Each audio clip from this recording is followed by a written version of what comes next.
The night they had $0 left. The story they never tell. The number on Marcus Delgado's phone screen was $0. Not low. Not overdrawn yet.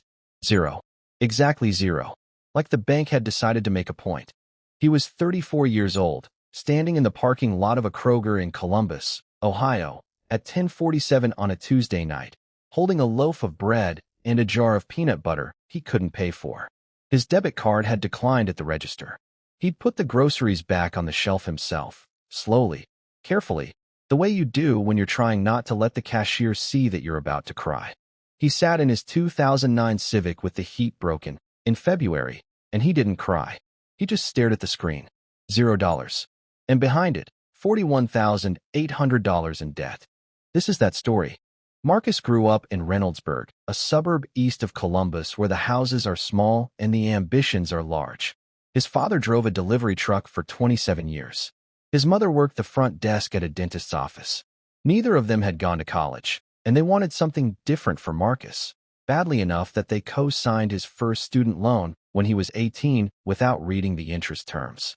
He enrolled at Ohio State, declared business administration, and by his junior year had $19,200 in student loan debt.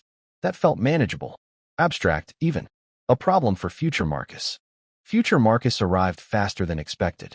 He dropped out halfway through his senior year when his mother had a stroke.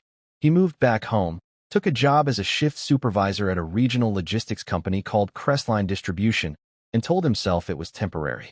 The loans, meanwhile, were not temporary. They entered repayment 6 months after he left school. $214 a month, minimum. He paid them. Barely, but he paid them. Then, at 29, he made the decision he would spend the next 5 years unraveling. His longtime girlfriend, Diane, wanted to get married. He wanted to give her a real proposal, a ring, a trip, a moment she'd describe at the wedding. He put $4,400 on a Chase Freedom card.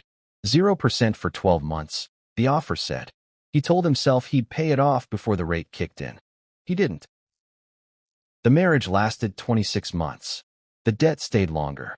By the time Marcus was 33, the landscape of his finances looked like this. $19,800 in student loans, $13,200 on 3 credit cards, a $6,100 personal loan he'd taken to cover a car repair, and 3 months of rent during the separation, and $2,700 owed to his own father, who had never once asked for it back, but whose silence on the subject felt, to Marcus, louder than anything. $41,800. Total. His take-home pay at Crestline was $3,180 a month. The thing about debt at that scale isn't the number. It's the texture of daily life when you carry it. Marcus stopped answering calls from area codes he didn't recognize. He learned which parking lots had functioning streetlights so he could review his bank balance in his car without anyone seeing his screen. He ate oatmeal for dinner 3 or 4 nights a week. Not because he liked oatmeal, but because a canister cost $2.89 and lasted 9 days. He made $41 too much per month to qualify for any assistance program he could find. The credit card minimums alone came to $490 a month. The student loan payment was $214. The personal loan was $127. That was $831 gone before he bought anything, before gas, before groceries, before the $60 he sent his father every month, because sending nothing felt like giving up entirely. He had one coworker, a woman named Patricia, who figured out something was wrong when Marcus started eating vending machine crackers at lunch instead of going out with the rest of the team. She didn't ask directly. She just started leaving extra portions of her lunch in the break room fridge with a sticky note. Didn't want this to go to waste. He ate it every time. He never said a word about it. Neither did she. The worst month was November of the year he turned 34. A nail punctured his rear tire on I-270. The tow cost $95. The new tire was $140. He put both on a card that was already at 94% utilization. His credit score, which he'd been quietly, painfully rebuilding to 588, dropped 11 points overnight. That same week, his hours got cut. Holiday reshuffling, his manager called it. Marcus lost $340 off his next paycheck. That was the Tuesday he ended up in the Kroger parking lot. $0. Bread and peanut butter back on the shelf. engine running because it was 19 degrees outside and the heat didn't work. He sat there for 41 minutes. He counted them later. He didn't call anyone. There was no one to call who didn't already know he was drowning or who he could stand to let find out. The next morning, he went to work 2 hours early because the logistics warehouse was heated and his apartment was not. He'd gotten behind on the gas bill and was rationing the thermostat. He sat in the break room and opened his laptop to look, one more time, at a spreadsheet he'd built and never done anything with. Every debt, every interest rate, every minimum payment.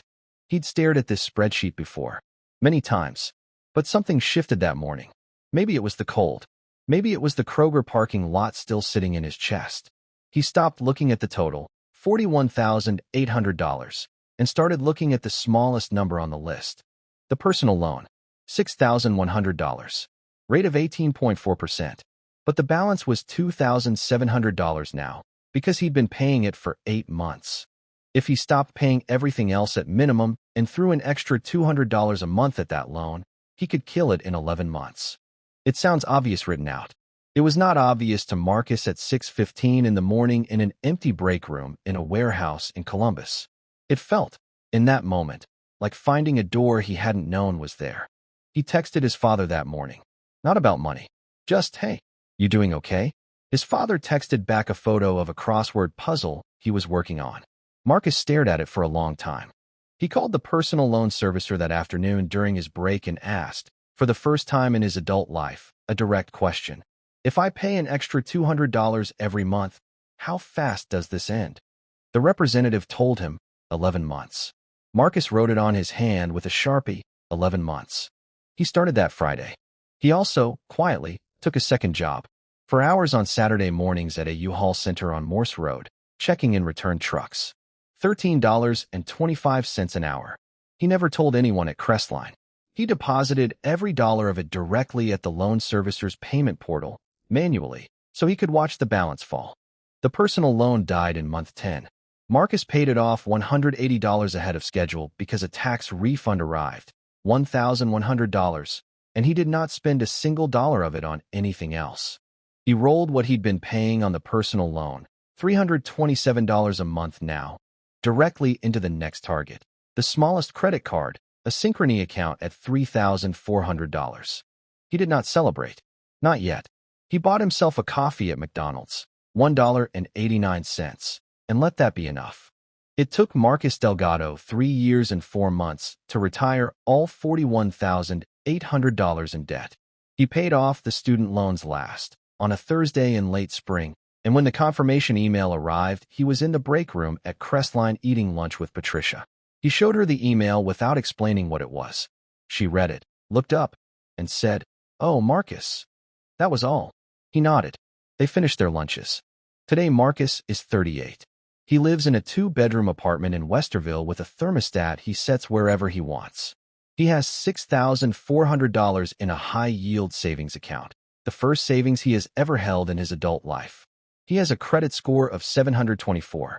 He still works at Crestline, but he's a regional operations coordinator now, and his take-home is $4,650 a month. He still eats oatmeal sometimes. He says he actually likes it. His father never brought up the $2,700. Marcus paid him back $2,800. The extra $100, he told him, was interest. His father laughed. It was the first time Marcus had heard him laugh in years. That is the number the story usually skips. Not $41,800. Not $0. The extra $100. The first dollar he ever spent that wasn't to fix something broken. Marcus Delgado never posted about his debt. Never made a video. Never told his coworkers. The only reason this story exists is because he agreed to share it. Because he said, if one person sees that $0 balance and doesn't give up, then fine. If you're in that parking lot right now, staring at a number, putting something back on the shelf, this channel is here. Subscribe, and next week we go deeper into the exact payoff method Marcus used and why most debt calculators get it wrong. Leave a comment with one number, the debt you're working on right now.